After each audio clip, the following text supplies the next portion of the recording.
Najib Razak, kebenaran akhirnya terungkap di mahkamah. Assalamualaikum dan salam sejahtera. Hari ini kita menyaksikan keputusan penting yang menggoncang dunia politik Malaysia apabila Mahkamah Tinggi Kuala Lumpur memutuskan bahawa Dato' Seri Najib Razak harus membela diri atas 25 pertuduhan berkaitan skandal 1MDB. Ini adalah satu langkah penting dalam memastikan keadilan ditegakkan, terutamanya setelah sekian lama rakyat Malaysia menanti pertanggungjawaban bagi salah guna kuasa dan pengubahan wang haram yang melibatkan RM2.27 bilion. Keputusan ini diambil oleh Hakim Colin Lawrence Sekera menunjukkan bahawa pendakwaan telah berjaya membuktikan prima facie terhadap Najib. Apa yang lebih menarik, Najib memilih untuk bersaksi dalam kes ini, menunjukkan keazaman beliau untuk mempertahankan dirinya. Namun, kita harus bertanya, adakah ini hanya satu lagi usaha untuk menggambarkan dirinya sebagai mangsa? Penting untuk kita ingat bahawa skandal 1MDB telah mengakibatkan kerugian yang besar kepada negara. Dan keterangan daripada saksi-saksi pendakwaan telah menunjukkan hubungan rapat antara Najib dan Jolo. Ini bukanlah satu kebetulan, ketidakadilan yang berlaku di negara kita selama ini tidak boleh dibiarkan begitu sahaja. Rakyat Malaysia sedang menunggu dengan penuh harapan agar keadilan dapat ditegakkan. Anwar Ibrahim sebagai Perdana Menteri telah berkomitmen untuk memperbaiki sistem yang telah rosak ini. Kita memerlukan pemimpin yang akan memastikan tiada sesiapa berada di atas undang-undang. Najib mungkin kini berhadapan dengan hukuman, tetapi kita harus terus menyokong usaha untuk memastikan semua penjenayah tanpa mengira kedudukan mereka dihadapkan ke muka pengadilan. Najib Razak, kebenaran akhirnya terungkap di mahkamah. Assalamualaikum dan salam sejahtera.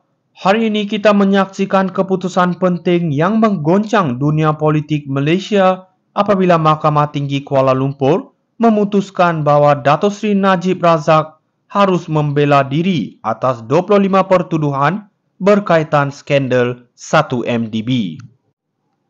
Ini adalah satu langkah penting dalam memastikan keadilan ditegakkan, terutamanya setelah sekian lama rakyat Malaysia menanti pertanggungjawaban bagi salah guna kuasa dan pengubahan wang haram yang melibatkan RM2.27 bilion.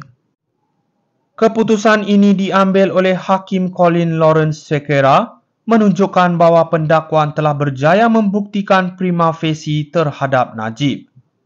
Apa yang lebih menarik, Najib memilih untuk bersaksi dalam kes ini, menunjukkan keazaman beliau untuk mempertahankan dirinya.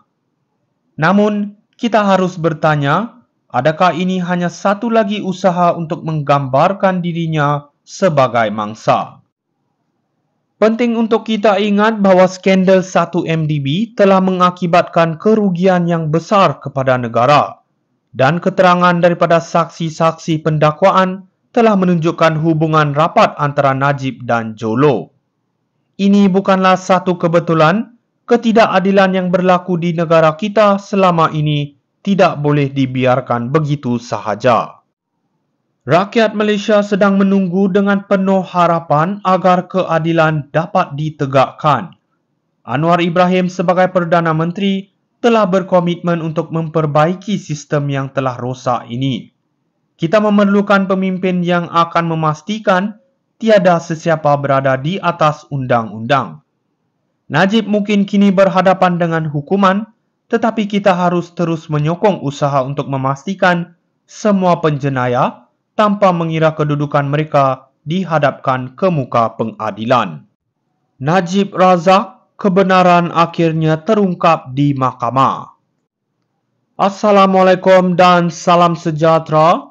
Hari ini kita menyaksikan keputusan penting yang menggoncang dunia politik Malaysia apabila Mahkamah Tinggi Kuala Lumpur memutuskan bahawa Dato' Seri Najib Razak harus membela diri atas 25 pertuduhan berkaitan skandal 1MDB. Ini adalah satu langkah penting dalam memastikan keadilan ditegakkan, terutamanya setelah sekian lama rakyat Malaysia menanti pertanggungjawaban bagi salah guna kuasa dan pengubahan wang haram yang melibatkan RM2.27 bilion. Keputusan ini diambil oleh Hakim Colin Lawrence Sekera menunjukkan bahawa pendakwaan telah berjaya membuktikan prima facie terhadap Najib.